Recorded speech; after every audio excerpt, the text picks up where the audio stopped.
Tensões étnicas continuam a dividir o já devastado império. O bárbaro nascido general Ricimero abre seu caminho ao trono.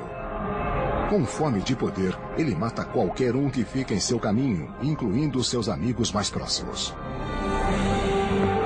Agora, o controle romano das grandes províncias ocidentais do império é varrido por uma tempestade de líderes militares e reis bárbaros. Fora do caos, um líder romano eleva-se, determinado a restaurar para Roma seus dias de glória. Mas em seu caminho existe um violento príncipe guerreiro bárbaro. Para o Império, o confronto de suas espadas está chegando ao fim. Roma, ascensão e queda de um império, o último imperador.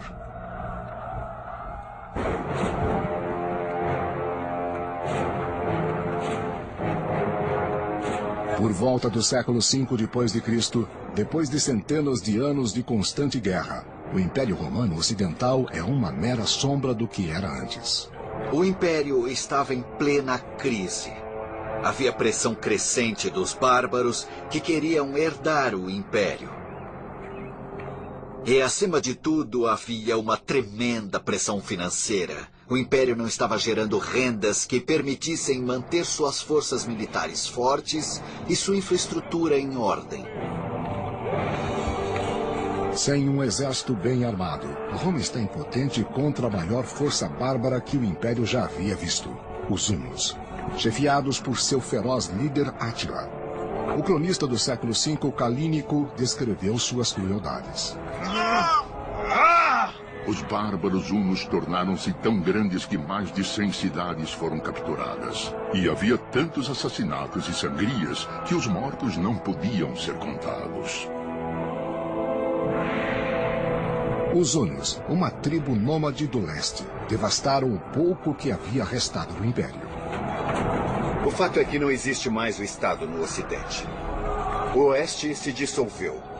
O Oeste se despedaçou. Há tantas entidades diferentes, tantos e diferentes exércitos, tantas e diferentes forças que estão competindo para controlar o que não tem controle. No entanto, a capital do leste, Constantinopla, é capaz de sobreviver às invasões dos hunos. O Império do Oeste, mais fraco, sente a maior parte de suas expansões e é forçada a transferir a região romana de Panônia para Átila, o huno. Panônia, 446 d.C. Nos territórios antigos do Império, os romanos devem agora responder aos seus governantes bárbaros, os hunos. Romanos e bárbaros podiam identificar um ao outro pela forma como falavam, pela forma como vestiam, como cheiravam, pela forma como usavam seus cabelos. Embora naquela época romanos e bárbaros estivessem habituados um ao outro, eu acho que é justo dizer que as tensões étnicas nunca se dissiparam. Não toque em mim, não toque, está entendendo? Não toque! Mas um romano move-se no meio da confusa sociedade com facilidade e encontra oportunidade no novo regime de Átila. Seu nome é Flávio Orestes. Orestes era um romano que havia crescido no território dominado pelos hunos, mas ele conseguiu uma alta posição na corte de Átila. O Império pode estar caindo ao redor dele, mas é sua herança romana que faz Orestes e outros panonianos valiosos para Átila. Eu acho que é justo dizer... Eles são romanos porque falam como romanos, caminham como romanos. E existe ainda a coisa cultural, social, tudo o que forma uma pessoa e ainda é romana. E isso continua por séculos. Capaz de ler e escrever, o culto Orestes destaca-se entre os muitos aliados bárbaros de Átila. Ele logo se torna secretário na corte do soberano. A glória! Orestes viu como Átila tinha uma visão política real, tentando fundir os hunos com os romanos através de casamentos e alianças políticas para produzir um novo império no norte.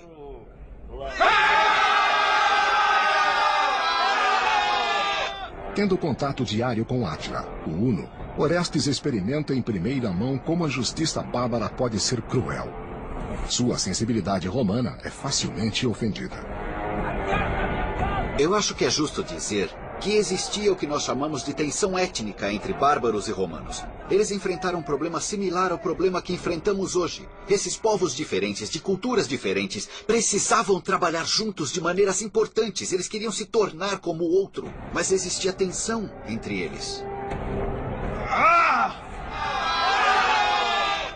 Embora Orestes tenha repulsa pelo sacrifício de sangue bárbaro de seus inimigos, no poder de Átila, Orestes encontra a ambição por mais alguma coisa.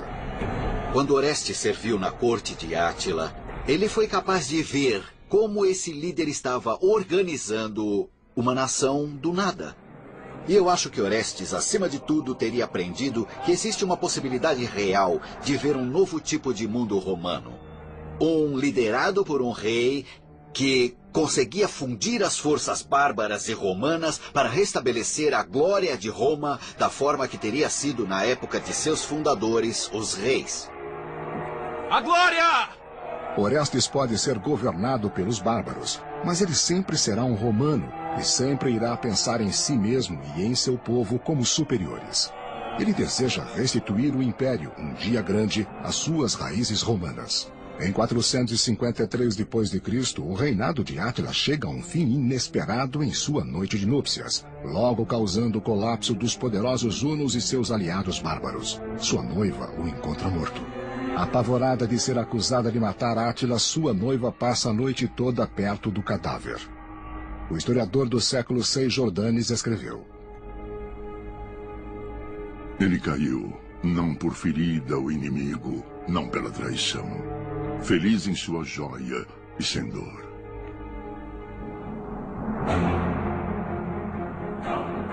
Mas o falecimento dos hunos não pode salvar Roma. A ausência de poder resultante só permite que mais bárbaros desçam para o Império do Oeste em declínio. Nos anos seguintes, as cidades do Império Romano caem no abandono. A fome prevalece e os mendigos enchem as ruas. Orestes peregrina, não é mais um homem influente. Ele busca a sua sorte em uma terra que luta para sobreviver. A infraestrutura parece ter desmoronado em alguns casos bastante rápido, variando de uma região para outra. Os aquedutos, é verdade, que talvez tenham caído numa espécie de abandono e a qualidade da olaria talvez em alguns lugares diminua. Está tudo ficando um pouco mais agitado, os planos de ruas começam a mudar, as características habituais desaparecem. É uma época de diminuição de esperança e crianças com fome. Os detalhes das viagens de Orestes são desconhecidos para nós, mas como um verdadeiro romano, ele se recusa a acreditar que o império não tem salvação, que a humanidade e a civilização em seu âmago não podem ser restabelecidas. O seu objetivo é um dia fazer o seu caminho para a cidade de Roma. O fato é que Roma caiu fisicamente muito antes do que caiu psicologicamente. A ideia de que Roma poderia cair era difícil para muitas pessoas aceitarem. E muitos não aceitaram. Eles acreditavam que enquanto existisse um imperador no trono, haveria uma Roma. Que enquanto existissem muros ao redor da cidade, existiria uma Roma. Que enquanto existisse alguém que acreditasse, uma Roma existiria. O império, de fato, existiria. Na metade do século V, depois de anos de constante pressão dos ataques bárbaros, Roma é obrigada a fazer um tratado com uma poderosa tribo chamada Burgúndios, garantindo a eles a valiosa terra romana, em troca de serviço militar. Originários da Escandinávia, como muitos bárbaros germânicos, aos burgúndios é permitido se instalarem ao sul da Gália. Esses territórios nos arredores da Itália são os primeiros a desaparecerem. Muito lentamente, pequenas partes e pedaços são dados. De uma forma, é como se você pensasse no seu corpo. Se você tem um resfriado, o seu corpo é programado para se certificar que o seu cérebro, o seu coração, o que seja, sobrevivam, não importa o quê. Então, os seus dedos da mão vão primeiro. Seus dedos dos pés, os seus pés, as suas mãos e assim por diante. É muito parecido com o Império Romano. Em troca dessas terras concedidas, os burgúndios devem suprir o império com soldados mercenários. Mas este tratado apenas piora a situação de Roma. Quando eles dão terras aos bárbaros, já que a terra é uma ótima fonte, talvez uma fonte inicial de renda, quanto mais terra eles dão, menos dinheiro eles têm entrando. Quanto menos dinheiro eles têm entrando, mais terra eles têm que dar para manter o apoio bárbaro, para manter o exército forte. Assim, é realmente um círculo vicioso que conduz mais e mais a uma crise financeira. O líder dos burgúndios, Gundobad, é o filho de um poderoso chefe. Mas como o império está cada vez mais fraco e mais desesperado pelos muitos mercenários de sua tribo, ele também é uma força poderosa em Roma. Roma, 473 d.C. Na capital do império, Gundobad se torna mestre dos soldados, mas ele controla muito mais do que o exército. Gundobad também escolhe o imperador de Roma, Glicério. É uma escolha feita por Gundobad, porque Gundobad achava que ele era uma figura leal, mas está claro que Glicério deveria governar segundo as ordens de Gundobad e deveria confiar no apoio de Gundobad para fazer isso eficientemente. A grande sala do trono do imperador está cheia com mais bárbaros do que romanos. O exército romano do oeste a este ponto é esmagadoramente bárbaro, se não totalmente. Parecia que ainda existiam forças romanas nativas lá, mas quando soubemos o que esse exército era um exército de turcos, germânicos e muitos outros não romanos. A cargo dos mercenários bárbaros de Glicério está um guerreiro bárbaro chamado Odovacar. Odovacar encontrou uma posição na Guarda Imperial, perto do centro do poder, certamente porque ele tinha uma competência militar demonstrada e uma verdadeira habilidade de liderança. É esta Roma que Orestes encontra quando ele finalmente chega, depois de décadas de viagem.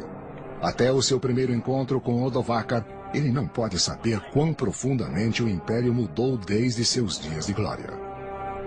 O poder do Império do Oeste certamente se foi em 470, mas eu acho que provavelmente não está claro para todos que esta é uma empresa condenada. Parece potencialmente ser apenas uma fraqueza momentânea, e o curso das coisas tinha ido de forma diferente. Talvez pudesse ser recuperada. A experiência diplomática de Orestes lhe rende uma alta posição no exército imperial. Mas ele é surpreendido ao encontrar Odovacar, um bárbaro humilde, mantendo a mesma posição. Os dois, obviamente, eram altamente ambiciosos. Eles haviam sobrevivido a circunstâncias realmente difíceis. Orestes está sentado na corte do sanguinário Átila, o Uno. Odovacar havia sido um comandante militar e tinha saído literalmente da pobreza para a riqueza em Roma. Eu acho que as suas ambições, bem como suas competências especiais, teriam colocado os dois na trilha para competirem um com o outro. Os dois tinham suas próprias visões do Império, uma romana e uma bárbara. Depois de passar anos na corte de Átila, o Uno, o romano Orestes se torna um general do exército romano. Mas na Itália ele encontra um império que está se desintegrando e sem identidade romana. Seu poder reside não em seu imperador Glicério, mas nos generais bárbaros Odovacar e o chefe burgúndio Gundobad. Itália, 473 d.C. No passado, Roma havia integrado seus mercenários bárbaros no exército para assegurar que eles nunca ganhassem poder demais.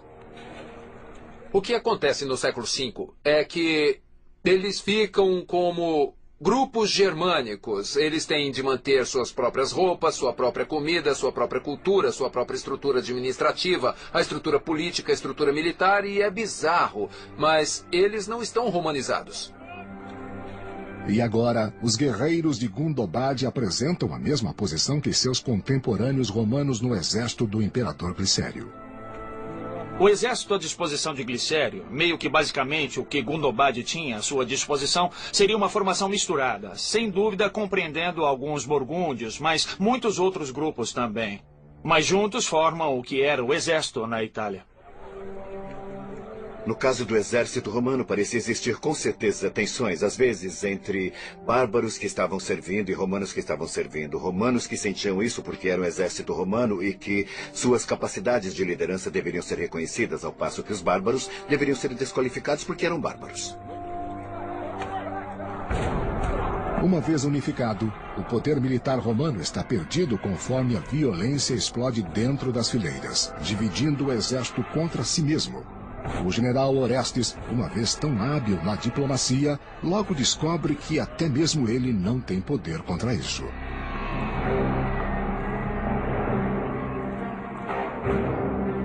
Como Roma sofre perdas maiores contra tribos como os visigodos na Gália, os soldados romanos devem questionar a lealdade de seus aliados bárbaros. Acho que todos tinham seus próprios interesses a esse ponto. As coisas se tornam de alguma forma fragmentadas e difusas. Assim, estamos lidando com um grupo de pessoas cujo interesse não está mais unido e até mesmo entre os próprios romanos. O caos reina no campo de batalha quando o exército não luta mais pelo império, mas cada homem por si mesmo. Quando o debilitado Império do Oeste não pode mais afastar seus inimigos dos saques da costa mediterrânea, o mais forte Império do Leste, com base em Constantinopla, finalmente intervém. Constantinopla, 473 d.C. No palácio, Leão, o velho imperador do leste, desfrutava da segurança de sua capital pesadamente fortificada. A realidade do Império Romano na metade do século V era que havia uma distinção entre leste e oeste. A realidade era também que o leste era próspero e o oeste não era. Culpando Glicério pelos fracassos de Roma, Leão espera estender seu próprio alcance indicando um novo imperador do oeste, Júlio Nepos. O pensamento sobre por que Nepos foi escolhido para ir ao Ocidente gira em torno da posição que Nepos tinha na corte. Ele era uma pessoa muito bem colocada, ligada pelo casamento ao imperador Leão. Ele era a figura adequada para liderar uma invasão à Itália.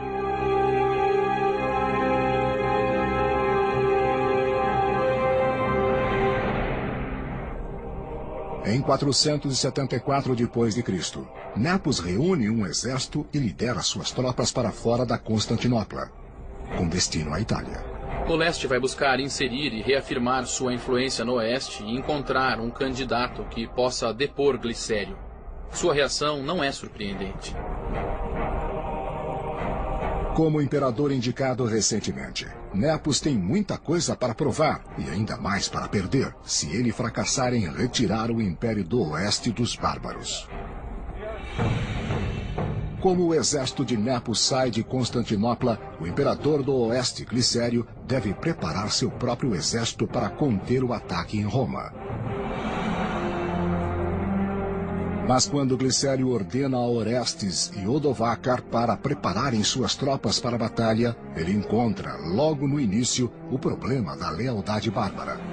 Gundobad e suas tropas burgúndias o abandonam em sua hora de necessidade.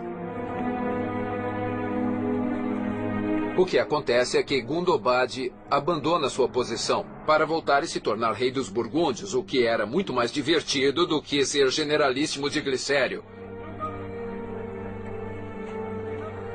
O exército, por não ser um exército romano em termos de suas bases nativas, tem uma ordem diferente e um diferente ajuste de desejos que talvez um cidadão de milícia teria. Sem seu apoio burgúndio, até os exércitos de Odovacar e Orestes não podem salvar Glicério das forças invasoras de Nepos.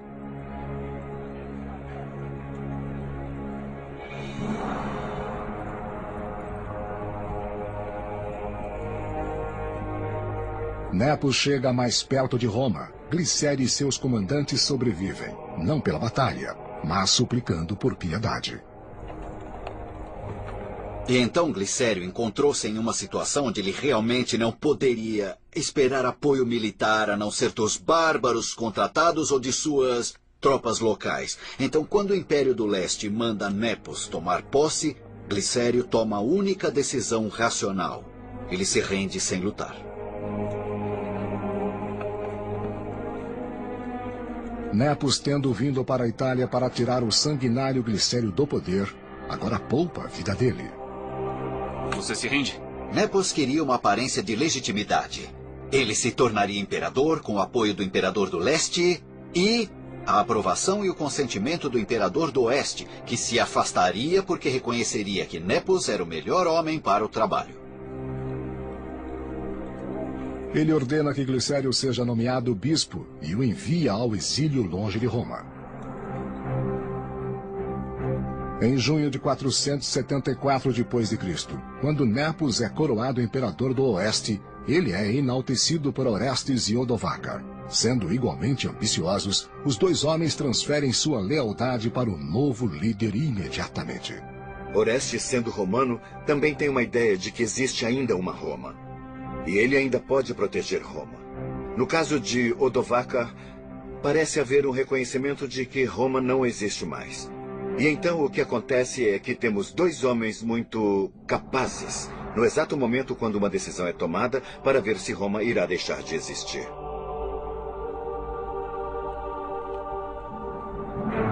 Nepos promove o romano Orestes e o bárbaro Odovacar aos mais altos postos em sua corte, dando a eles poder sem igual em Roma. Promovendo Orestes e Odovacar ao mesmo tempo, dando a eles quase o mesmo poder, pelo menos reconhecimento igual, ele está preparando seu próprio falecimento. Com as duas personalidades, ele elevou indivíduos que têm vontade forte e grandes capacidades. Mas a política da corte em Roma está sendo ofuscada rapidamente pelas invasões dos inflexíveis visigodos contra o território da Gália, último restante do Oeste. A esta altura do Império Romano, esta região, hoje conhecida como Provence, na França, era uma comunidade próspera, mas seu povo estava sujeito a constantes ataques dos bárbaros visigodos e seu rei Eurico. O ambicioso rei visigodo, que era um verdadeiro expansionista, decidiu que iria atacar esta região no sul da França, que não estava sob seu controle. Nesta época, os visigodos realmente tinham uma força irresistível. Então era simplesmente parte do processo no qual o território romano na Gália estava constantemente encolhendo, até que foi reduzido a uma minúscula fatia ao longo da costa do que é hoje o sul da França.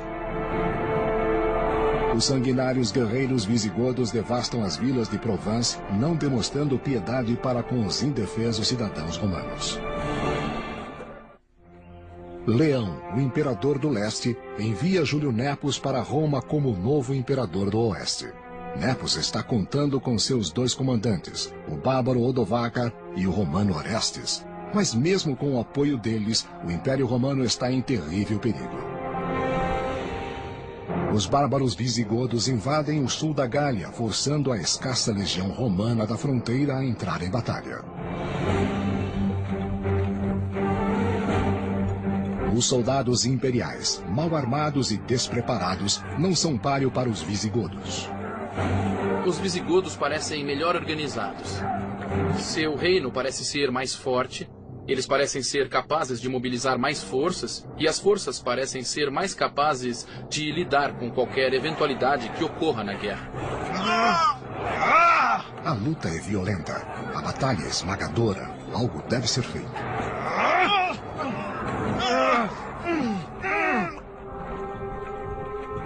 Embora o comandante romano Orestes seja inexperiente em batalhas, o imperador Nepos o envia de Roma para a Gália, com ordens de conduzir os bárbaros para fora. Ele vai ser o novo comandante, o chefe na Gália. Agora, o que se pode perguntar é se esta é uma grande honra ou uma posição muito grande a ser dada, já que há muito pouco o que ser controlado na Gália. Parece ser uma honra, mas talvez era na verdade uma maneira de colocá-lo de lado. Não sabemos.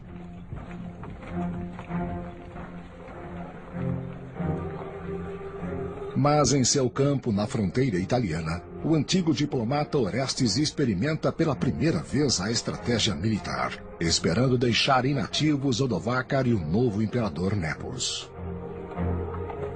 Ele oferece um acordo aos seus soldados, em maior parte bárbaros, que se marcharem com ele contra o imperador Nepos, será concedido a todos valiosas terras na Itália. Sabemos que Orestes se voltou contra Nepos, que ao invés de seguir as instruções do imperador, decidiu tentar conseguir o poder para ele mesmo. Porque Orestes se voltou contra Nepos, eu acho que Orestes tinha a esperança de recuperar Roma. A glória! Abandonando a Gália para os visigodos, Orestes lidera seu exército do norte da Itália em direção a Roma. Mas quando o imperador Nepo sabe da invasão, ele foge para Ravenna. Em agosto de 475 d.C., Orestes marcha para Ravenna e ordena suas tropas que vasculhem a cidade em busca do imperador. Os soldados bárbaros seguem com violência aterrorizando os cidadãos e destruindo propriedades. Eu só posso imaginar Orestes, ou pensando que Nepos estava vendendo o Império Romano para os bárbaros, ou que Orestes simplesmente tinha essa ambição exagerada de capturar o líder do Império Romano ele mesmo.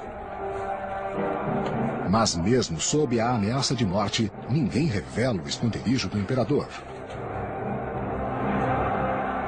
O imperador Nepos é forçado a fugir secretamente da cidade, de acordo com o historiador do século VI Jordanes. Nepos fugiu para a Dalmácia e, privado de seu poder, lá definhou como um cidadão isolado, na mesma cidade onde o exilado imperador Glicério recentemente tornou-se bispo. Onde está Nepos? Me fale! Onde está Nepos? Logo, Nepos está partindo, ele é exilado. E ele continuará exilado, nomeando a si mesmo imperador até 480. De fato, alguns historiadores têm compaixão por ele e o consideram o último imperador romano, embora tenha deixado de existir como imperador. Sem Nepos e com os soldados bárbaros em suas mãos, Orestes acredita que pode recuperar a ordem de um império jogado na anarquia.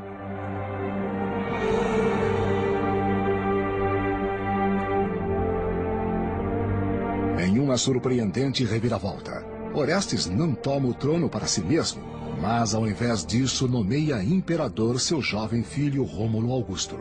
Orestes decide que ele, em sua infância, tendo crescido entre os bárbaros e seu serviço na corte una, que talvez a elite italiana não iria aceitá-lo como imperador, mas eles aceitariam este italiano puro, Rômulo, como seu líder, porque isso iria apelar para o senso de tradição deles. Não importa o quão vazio em termos de poder esse sentimento seja agora. O menino permanecerá na bem protegida cidade de Ravenna. Ele foi protegido por Paulo, seu tio. Nesse momento, Rômulo é ainda um adolescente, não tinha chegado a completar a maturidade. Daí o nome Augustulo, pequeno Augusto. O jovem Rômulo é, na verdade, uma marionete para seu pai. É Orestes que governa o império, supera seu rival Odovacar, tornando-se o homem mais poderoso em Roma.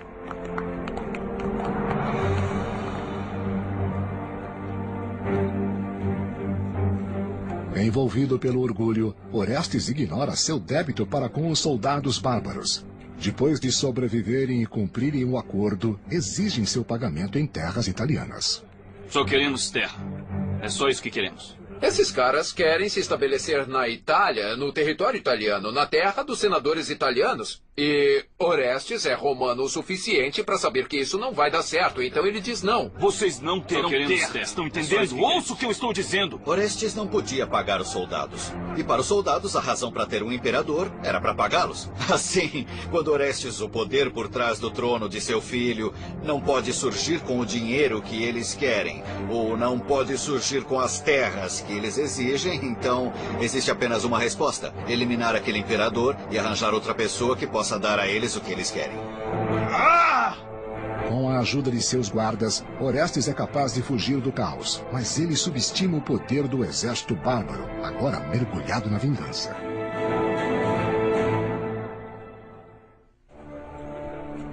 Depois de anos competindo pelo poder com o bárbaro Odovacar, o romano Orestes ganha vantagem, coroando seu próprio filho de 12 anos como um imperador marionete. Mas a tensão aumenta conforme seu exército bárbaro não é pago. Roma, 476 d.C. Quando os soldados bárbaros não recebem o que Orestes havia prometido a eles, pagamento em terras na Itália, eles recorrem ao seu maior rival, Odovacar.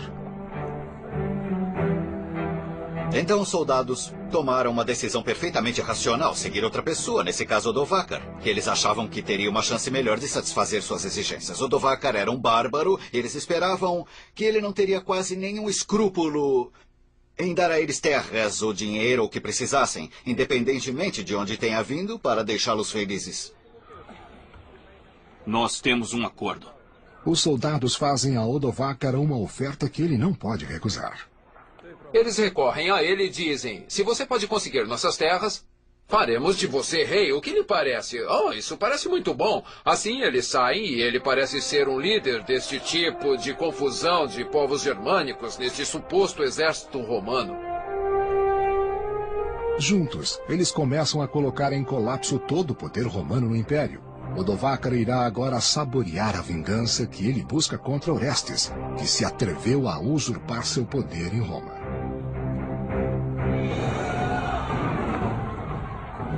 Eles imediatamente começam a invadir as cidades da Itália. E a narração que temos disso fala de dias e dias de saques. Os ricos sendo despojados de todo o seu dinheiro. Depois de arriscar suas vidas pelo Império, os soldados bárbaros sentem que chegou a hora de Roma pagar, com sangue, o que não pode pagar com dinheiro e terras. Vamos! Vamos atacar! Atacar! Imagine que você é um soldado. Imagine que você tem que viver com o escasso salário que você tem. E agora você perde o pagamento. Sem o pagamento, você pode ser capaz de suportar 2, 3, 4 pagamentos seguidos e aí estará faminto. Você vai ter muita lealdade para o exército que deixou você com fome? Não tendo que responder a ninguém, Odovacar vê com satisfação a oportunidade de finalmente afirmar seu domínio sobre a Itália e Orestes. Em 476, não estamos falando em uma guerra em si. Não existe nenhuma grande batalha, não existem assédios, você tem soldados famintos buscando sobreviver. E para sobreviver, eles vão fazer o que for necessário fazer. Como eles são treinados para lutar, eles irão eliminar qualquer um que os enfrente. E tumultos, violência, saques e estupros ocorrem.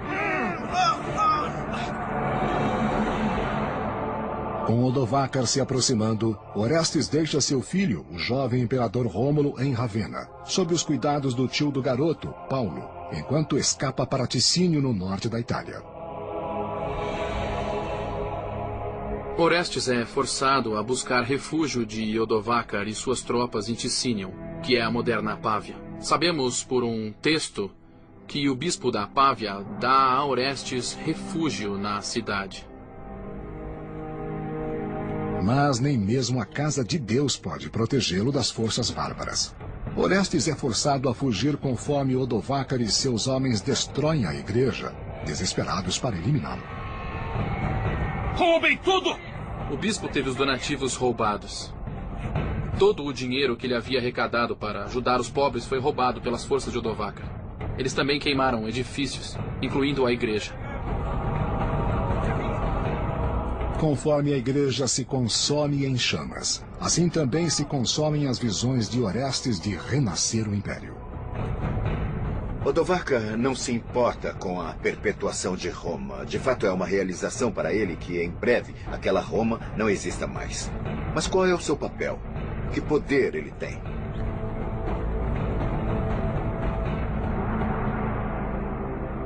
Orestes e sua guarda escapam para Ticínio, esperando ganhar tempo suficiente para se prepararem para o confronto seguro com Odovacar. Um dia eles foram nobres na corte do imperador. Agora, eles estão presos em uma luta por sua sobrevivência. Os dois têm muito orgulho da posição que ocupam e nenhum deles está querendo reconhecer que o outro tem algum poder. Agora, neste caso, é claro, um confronto é iminente. Orestes e seu exército chegam até Placentia, nos dias de hoje Piacenza, Itália, antes que eles finalmente enfrentem Odovacar no campo de batalha. Norte da Itália, 476 d.C. O inexperiente Orestes tem pouca chance contra a guerra cruel das tropas bárbaras de Odovacar.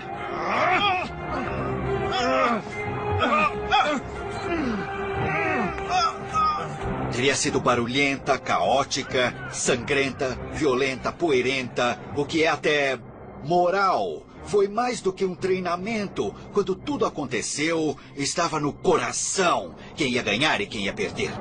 Havia montanhas de corpos, havia homens feridos gritando, havia pessoas com o intestino solto por causa do medo.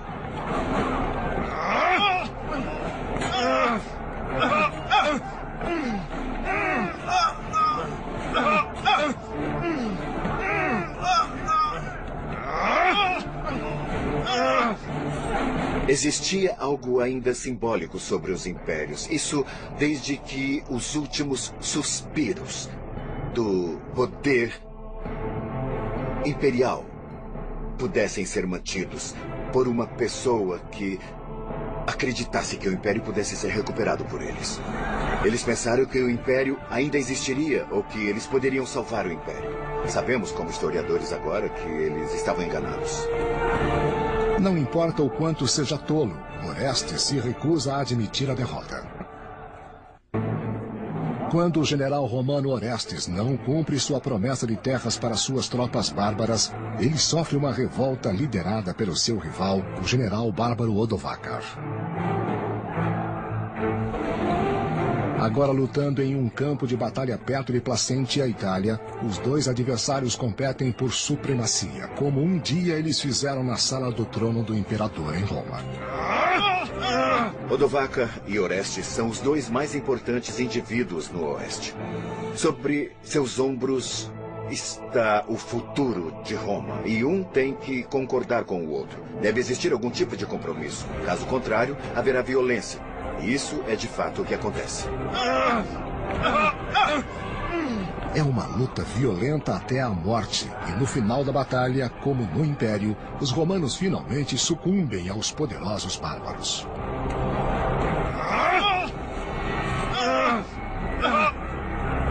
Não sabemos exatamente o que aconteceu quando Odovacar se encontrou com Orestes, mas era suspeito que foi um fim violento e rápido.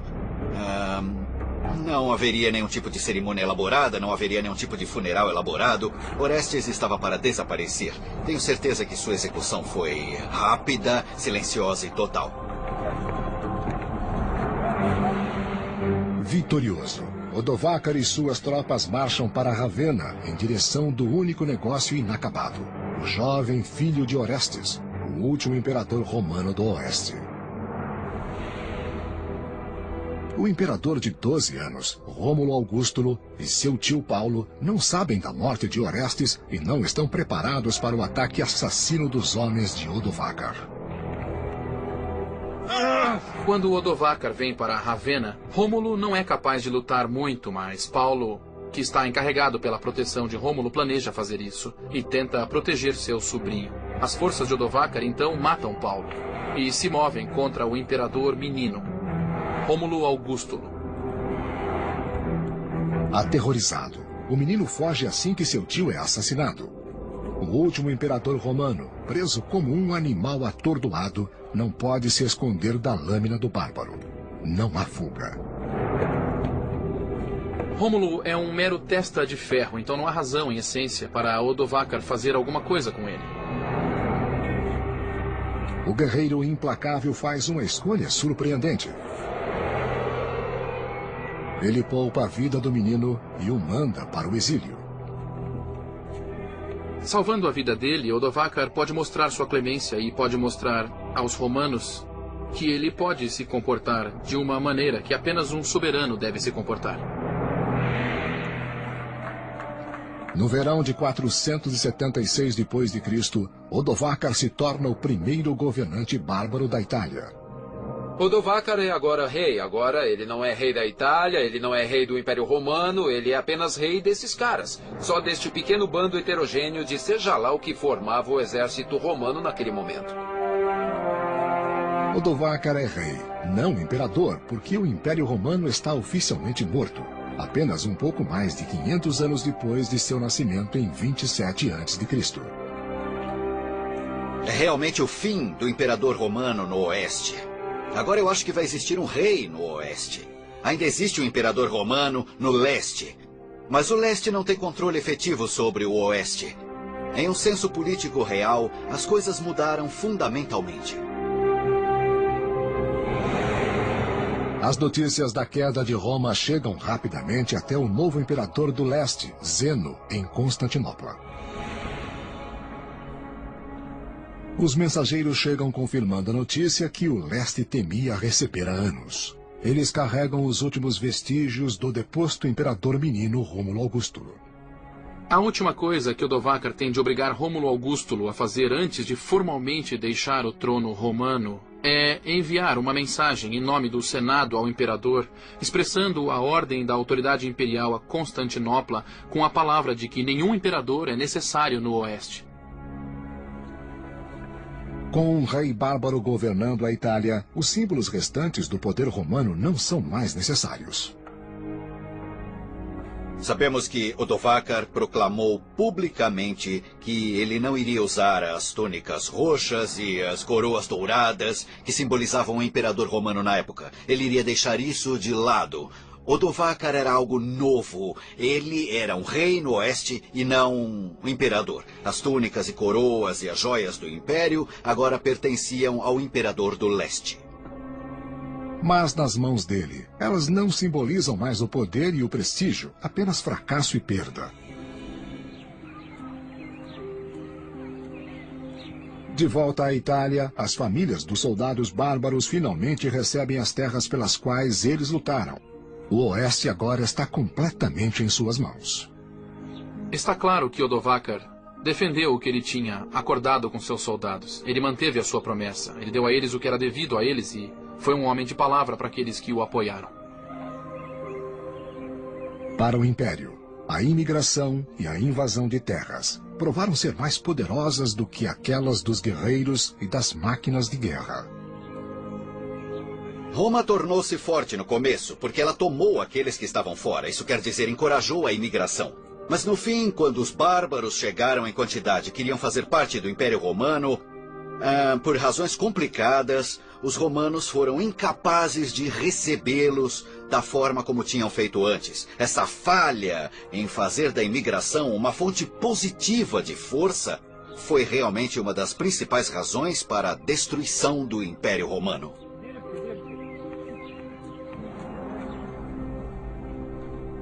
Mas apesar da queda do Império, em lugares remotos como monastérios e bibliotecas, o grande conhecimento e a ingenuidade nascidos da civilização romana estão miraculosamente recuperados e salvos.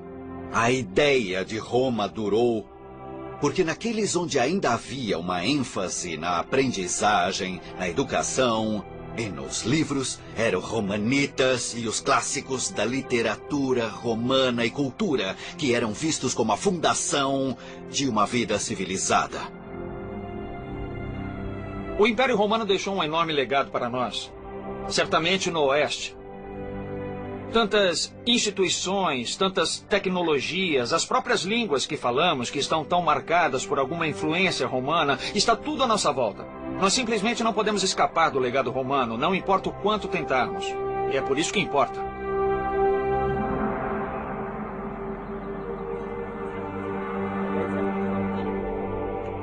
Da democracia ao império, até sua queda, Roma inspirou o mundo ocidental como o conhecemos. Sua civilização sobreviveu a séculos de guerras, perseguições, corrupções e pragas, apenas para morrer em silêncio, lentamente, nas mãos de um soldado bárbaro.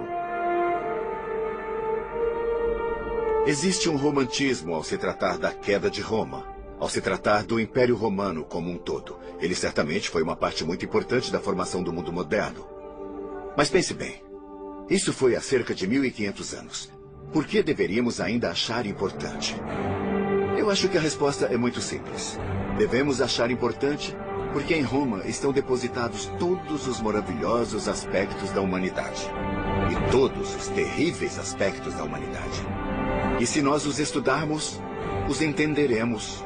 E talvez possamos repetir os aspectos bons e evitar os ruins.